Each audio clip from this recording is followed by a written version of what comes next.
শুরু করো।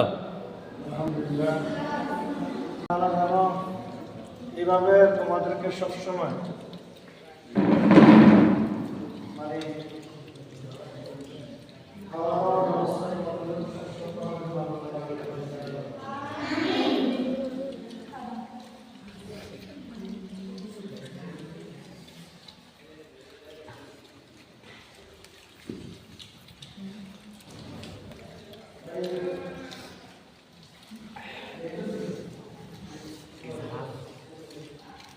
ঝাল লাগে,